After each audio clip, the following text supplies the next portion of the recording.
It's Mike Brennan, and I'm with MITech News. I do a show called MITech TV, along with my co-host Matt Roush. Um, I'm working with Richard on promoting his new, well, not new, but his highly advanced dashboard that he has that will help other cybersecurity professionals figure out what products they want to use and what ones they don't, and all sorts of things. But I'm doing a lousy job of explaining it, Richard. So why don't you do that? Yeah, thank you so much, Mike. So, for the last 20 years, I've had a vision of having all the data that I research constantly, anyways, in one place and available to subscribers. So, we created the dashboard, launched it in 2022, took advantage within weeks of ChatGPT being available, using the power of AI to harvest data for us and make it legible and put it all in one place with some common structure and taxonomy around it. So we created a very easy to use platform that's just completely intuitive. If you're doing market research, you're a vendor or want to make an investment in the space, you can just drop down menus for country, for size, for category, for amount of funding, etc. You select those. Boom, you got a complete list. You can page through the list on the site or you can download it as a spreadsheet. Super powerful. Headhunters really crave this information and use it every day. The vendors use it for finding OEM partners, OEM relationships. Investors, of course, use it to find competitors to their portcos or companies they want to invest in, or just due diligence on the back end.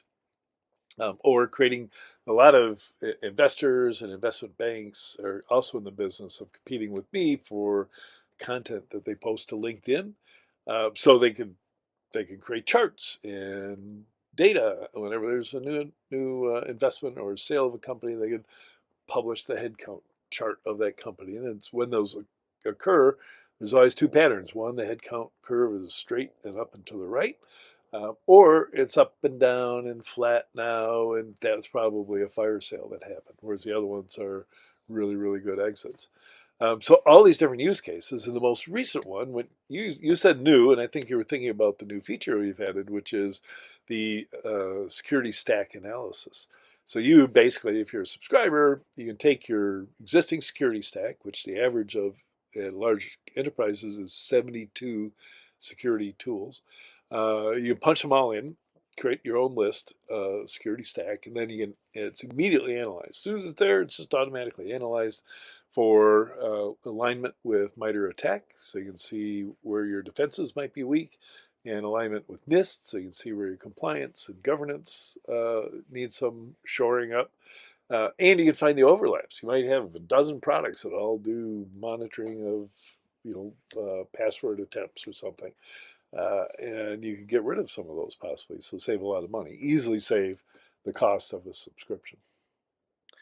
Well, we probably should address that. What is the cost of the subscription? Yeah, so it's $17,800 for an annual subscription. That's a single seat. Compare that positively to Gartner, which will cost you 75 to 150,000 for the first seat. And also, AI helps you a lot, helps the customer sort through all the data. But you also, there's a lot of cybersecurity companies now getting plugged into AI, and you also list those, right? Right? Yeah. So that's the newest category we've added. I added it a year ago, AI security writ large, which covers the companies that protect AIs and models and guardrails to prevent your employees from misusing AI. But it also includes companies that use AI in order to secure your network. So, SOC automation to me is the most exciting space. So, this is basically replacing SOC analysts. So, an AI agents look at the alerts coming from your SIM or anywhere else and do the triage to determine if it's serious alert or not. And we'll take it all the way, in some instances, all the way to resolving the issue, right? They could shun the attack, they could change ARP tables, they could create a new firewall rule, they could just block the attack right where it is. So in other words, you're replacing, your 24 by 7 security operations center with AI, and it's mind blowing. All right. And so, how do folks talk to you, find out more, and are there any special codes you want to throw out if they use that, so they know that it came from us? Yeah, head on over to dashboard.it-harvest.com. If you find me or Googling me, whatever, you'll find it right away. It's all over the place. There you can sign up for free, but there's not a lot to do once you're there for free. But you can just click on get a demo or contact sales, and then I'll get the all the information you provide. Yeah, and feel free to provide the MyTech 99 key, so we know that it came from you. And we'll get in touch with you and share my Calendly, and it'll be a consultation, right? We'll hear about your use case, your problem. I'll help as much as I can, and of course, you've got access to the dashboard if you so choose. All right. Well, thanks for joining us today, Richard.